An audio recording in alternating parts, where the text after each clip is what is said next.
Seljuk लोग असल में ओगुज टर्क्स थे। वो सेंट्रल एशिया की बड़ी बड़ी जमीनों पर एक नोमैडिक जिंदगी जीते थे।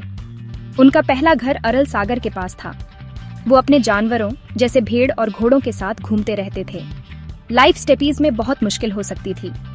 छोटी उम्र से ही सेल्जुक लड़के घुड़सवारी और तीर धनुष चलाना सीखते थे। उनका सोसाइटी परिवार के रिश्तों पर आधारित अलग अलग ट्राइब्स से बना था। 10वीं सदी के आखिर के आसपास कई सेल्जुकों ने मुस्लिम्स बनने का फैसला किया। यह एक बड़ा चेंज था और इसने उन्हें एक लार्जर वर्ल्ड से जोड़ा। इस्लाम में उनके नए फेथ ने उन्हें कई दूसरे मुस्लिम लोगों और कल्चर्स के कांटेक्ट में ला दिया। जैसे जैसे उनकी संख्या बढ़ी, सेल्जुक लोग साउथवर्ड्स मूव करने लगे। उन्होंने ट्रांसोनिक्सियाना जैसे एरियाज में एंटर किया, जो आज के उज्बेकिस्तान और ताजिकिस्तान में है। कभी कभी वे उस रीजन के दूसरे किंग्स और रूलर्स के लिए सोल्जर्स के तौर पर काम करते थे। ये एक्सपीरियंसेस उनके लिए बहुत यूजफुल थे। उन्होंने लड़ाइयाँ लड़ने और लोगों पर गवर्न कैसे करना है, इसके बारे में बहुत कुछ सीखा। द अर्ली डेज सेल्जुकों के लिए स्ट्रगल्स और कई चैलेंजेस से भरे थे। अपने जानवरों के लिए अच्छी पास्चर लैंड खोजना एक कांस्टेंट चिंता थी। द अर्ली हार्डशिप्स ने सेल्जुकों को स्ट्रॉन्ग और रेजिलिएंट लोग बनाया। सेल्जुकों की कहानी असल में सेल्जुक बेग नाम के एक आथमी से शुरू होती है। वो सबसे इम्पोर्टेंट अर्ली लीडर थे। पूरा सेल्जुक डायनेस्टी और एम्पायर उन्हीं के नाम पर रखा गया था। उन्होंने कई अलग अलग ओगुज टर्किश क्लैंस को यूनाइट किया। उनकी लीडरशिप उनके सर्वाइवल और फ्यूचर सक्सेस के लिए एसेंशियल थी। वो अपने फॉलोअर्स को सिरथेरिया नदी के लोअर पार्ट के पास एक नए एरिया में ले गए। यह एक बोल्ड और रिस्की मूव था। सेल्जुक बेग का मानना था कि अपने ट्राइब के लिए बेटर फ्यूचर खोजने का ये सबसे अच्छा तरीका है। उन्होंने जंद नामक जगह के आसपास अपने लोगों के लिए एक स्मॉल टेरिटोरी एस्टैब्लिश किया। सेल्जुक बेग सुन्नी इस्लाम में कन्वर्ट हो गए और उनके ज्यादातर फॉलोअर्स ने भी इस्लाम एक्सेप्ट कर लिया। दिस चॉइस ने उन्हें वाइडर इस्लामिक वर्ल्ड में एक्सेप्टेंस दिलाने में मदद की। एक लीडर के तौर पर सेल्जुक बेग के कई एक्शंस और पॉलिसीज को उनके फेथ ने गाइड किया। उन्होंने एक स्ट्रॉन्ग मिलिट्री फोर्स बनाना शुरू किया। उन्होंने अपने वॉरियर्स को डिसिप्लिन और लॉयल्टी सिखाई। उन्होंने अपनी लीडरशिप और विजन अपने बेटों और ग्रैंडसन्स को पास ऑन किया। सेल्जुक बेग के बाद उनके ग्रैंडसन्स बहुत इंपॉर्टेंट लीडर्स बने। उनमें से एक तुगरिल बेग थे। तुगरिल ने अपने भाई चगरी बेग के साथ मिलकर सेल्जुक लोगों की लीडरशिप संभाली। ये तीनों भाई बहुत एम्बिशियस और स्किल्ड मिलिट्री कमांडर थे। वे अपनी लैंड्स को एक्सपैंड करना और एक पावरफुल स्टेट बनाना चाहते थे। उन्होंने देखा कि उनके आसपास के कुछ बड़े एम्पायर्स कमजोर हो रहे हैं। तुगरिल और चगरी ने मिलकर बहुत अच्छा काम किया। उन्होंने अपने टेरिटरी के पास की लैंड्स पर रेड करना और उन्हें कॉन्कर करने की कोशिश करना शुरू कर दिया। One of their main targets Ghaznavi empire था। द गाजनविड्स उस समय एक बहुत पावरफुल एम्पायर थे। स्लोली बट श्योरली उनके फॉलोअर्स बढ़ने लगे। मोर वॉरियर्स उनके साथ जुड़ गए और उन्हें मोर रिसोर्सेज मिले। फियर्स और सक्सेसफुल वॉरियर्स के तौर पर उनकी रेप्यूटेशन बढ़ने लगी। तुगरिल और उनके भाई चगरी सिर्फ अच्छे फाइटर्स ही नहीं थे, वे बहुत स्मार्ट लीडर्स भी थे। वे जानते थे कि स्ट्रेटेजिकली कैसे सोचना है। वे समझते थे कि एक स्ट्रॉन्ग स्टेट बनाने के लिए उन्हें सिर्फ मिलिट्री विक्ट्रीज से ज्यादा कुछ चाहिए। वे जानते थे कि जब हेल्पफुल हो तो दूसरे ग्रुप्स के साथ अलायंसेस कैसे करना है। तुगरिल बेग की लीडरशिप में सेल्जुक फोर्सेस की स्ट्रेंथ बहुत बढ़ गई। उनकी आर्मी बहुत ज्यादा ऑर्गेनाइज्ड और पावरफुल हो गई। खुरासान उन दिनों एक बहुत इंपॉर्टेंट रीजन था। यह एक लार्ज और बहुत रिच एरिया था। टुडे खुरासान आज के ईरान, अफगानिस्तान और तुर्कमेनिस्तान के कुछ पार्ट्स को कवर करता है। यह कल्चर और लर्निंग का सेंटर होने के लिए फेमस था। यह ट्रेड के लिए भी एक बहुत इंपॉर्टेंट हब था। मैनी ट्रेड रूट्स खुरासान से होकर गुजरते थे। खुरासान को कंट्रोल करने का मतलब था बहुत सारे वैल्यूएबल रिसोर्सेज और वेल्थ को कंट्रोल करना। एक बहुत इंपॉर्टेंट बैटल साल 140 में हुई। इसे बैटल ऑफ दंतियान कान कहा जाता था। The Seljuk army Tughril Beg और चगरी बेग की लीड में गजनवी एम्पायर की आर्मी के खिलाफ लड़ी।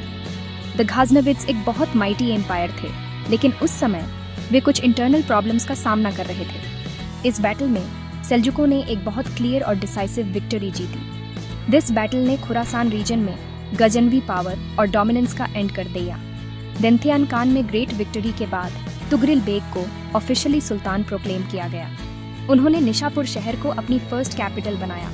खुरासान के कॉन्क्वेस्ट का ह्यूज इम्पैक्ट हुआ। खुरासान अंडर देयर कंट्रोल होने के साथ सेल्जुकों के पास अब एक स्ट्रॉन्ग और वेल्थी बेस था। This was the real beginning of the Seljuks' journey towards building a great empire. Section 5 The Caliphs. Blessing, Tughrils, Recognition. इस टाइम बगदाद शहर बहुत इंपॉर्टेंट था। बगदाद अब्बासिद कैलिफेट की कैपिटल थी। द कैलिफ को पूरी दुनिया के सुन्नी मुस्लिम्स का स्पिरिचुअल लीडर माना जाता था। हावेवर, लंबे समय तक अब्बासिद कैलिफ्स अपनी ज़्यादातर रियल पॉलिटिकल पावर खो चुके थे। रिलीजियस फिगर्स के तौर पर उनका अब भी रिस्पेक्ट किया जाता था, लेकिन वे अक्सर दूसरे पावरफुल मिलिट्री ग्रुप्स के कंट्रोल में रहते थे। ड्यूरिंग दिस पीरियड बुइद नाम की एक डायनास्टी बगदाद को कंट्रोल करती थी। द बाइड्स एक शिया मुस्लिम डायनास्टी थे और उन्होंने सुन्नी कैलिफ को अपने इन्फ्लुएंस में रखा हुआ था। In the year 1055 Tughril Beg ने एक बहुत इंपॉर्टेंट मूव किया। उन्होंने अपनी सेल्जुक आर्मी को बगदाद मार्च किया। बगदाद में कुछ लोग और परहैप्स खुद कैलिफ ने भी तुगरिल को आने का इनवाइट किया था। दे होप्ड वह कैलिफ को बाइडो के कंट्रोल से फ्री कराएगा। बगदाद में तुगरिल का अराइवल एक मेजर इवेंट था। उन्होंने शहर में अपनी पावरफुल आर्मी के साथ एंटर किया और सक्सेसफुली कैलिफ के कोर्ट से बुइद इन्फ्लुएंस को रिमूव कर दिया। तुगरिल बेग द्वारा बुइद कंट्रोल से फ्री किए जाने के बाद अब्बासिद कैलिफ अल-कायम बहुत ग्रेटफुल थे। द कैलिफ ने ऑफिशियली तुगरिल बेग को सुल्तान रिकॉग्नाइज किया। दिस रिकॉग्निशन ने तुगरिल को उन वास्ट इस्लामिक लैंड्स पर रूल करने की रिलीजियस लेजिटिमेसी दी जिन्हें उन्होंने कॉन्कर किया था। Section 6 Malik Shah's Golden Age, a time of splendor. One of the greatest Seljuk rulers, Malik Shah the First थे। वो तुगरिल बेग के ग्रैंड नेफ्यू थे। मलिक शाह साल 1072 में सुल्तान बने। उनके रूलर के तौर पर टाइम को अक्सर सेल्जुक एम्पायर का पीक कहा जाता है। Under his rule Seljuk empire Anatolia से सेंट्रल एशिया तक स्ट्रेच करता था। ये ग्रेट पीस और प्रॉस्पेरिटी का टाइम था। मलिक शाह इस ह्यूज टेरिटरी पर कंट्रोल मेंटेन करने में एबल थे। उन्होंने पूरे एम्पायर में स्टेबिलिटी और सिक्योरिटी इंश्योर करने के लिए हार्ड वर्क किया। Because of this peace and order trade flourish हुआ। मर्चेंट्स पूरे एम्पायर में सेफली ट्रैवल कर सकते थे। डिफरेंट रीजन्स में गुड्स और वेल्थ लाते थे। मलिक शाह एक स्किल्ड मिलिट्री लीडर थे। उनकी आर्मीज बहुत स्ट्रॉन्ग, वेल ट्रेन्ड और वेल ऑर्गेनाइज थीं। उन्होंने इंपॉर्टेंट बैटल्स जीती और सक्सेसफुली एम्पायर की लॉन्ग बॉर्डर्स को एनिमी से डिफेंड किया। The reign of Malik Shah को उसके साइज, मिलिट्री पावर और कल्चरल अचीवमेंट्स के लिए याद किया जाता है। ड्यूरिंग दिस पीरियड एम्पायर भर में सिटीज बड़ी और ज्यादा ब्यूटीफुल हो गईं। आर्ट, आर्किटेक्चर और लर्निंग फ्लरिश हुई। दिस इज वाई इस पीरियड को अक्सर सेल्जुकों का गोल्डन एज कहा जाता है। इट वॉज अ टाइम जब मैनी डिफरेंट फील्ड्स में ग्रेट अचीवमेंट्स की गईं। Section 7 Nizam al Mulk the wise minister. During the reign of Malik Shah the first और उनसे पहले एल्प अरसलान के अंडर भी एक बहुत इंपॉर्टेंट फिगर थे। दिस वाज निजाम अल मुल्क। वो एक पर्शियन थे और उन्होंने इन दियो ग्रेट सेल्जुक सुल्तानों के लिए विजियर या चीफ मिनिस्टर के तौर पर सर्व किया। निजाम अल मुल्क एक इनक्रेडिबली इंटेलिजेंट और हाईली स्किल्ड एडमिनिस्ट्रेटर थे। उन्होंने वास्ट सेल्जुक एम्पायर के डे टू डे अफेयर्स को चलाने में एक क्रूशल रोल प्ले किया। निजाम अल मुल्क कई इंपॉर्टेंट एडमिनिस्ट्रेटिव रिफॉर्म्स के लिए रिस्पॉन्सिबल थे। उन्होंने एक स्ट्रांग और एफिशिएंट ब्यूरोक्रेसी बनाई। उन्होंने टैक्स कलेक्शन के सिस्टम को इम्प्रूव किया। उन्होंने यह भी मेक श्योर किया कि एम्पायर के डिफरेंट प्रोविंसेस को केपेबल गवर्नर्स द्वारा वेल गवर्न किया जाए। उन्होंने सियासतनामा या दी बुक ऑफ गवर्नमेंट नाम की एक फेमस बुक भी लिखी। एडमिनिस्ट्रेशन में अपने वर्क के अलावा निजाम अल मुल्क ने कल्चरल और एजुकेशनल डेवलपमेंट में ह्यूज कॉन्ट्रीब्यूशंस दिए। उन्होंने कई स्कूल्स एस्टैब्लिश किए जिन्हें निजामिया मदरसा कहा जाता था, जो इस्लामिक स्कॉलरशिप के फेमस सेंटर्स बन गए। सेल्जुक स्टेट पर निजाम अल मुल्क का इन्फ्लुएंस प्रोफाउंड और लॉन्ग लास्टिंग था।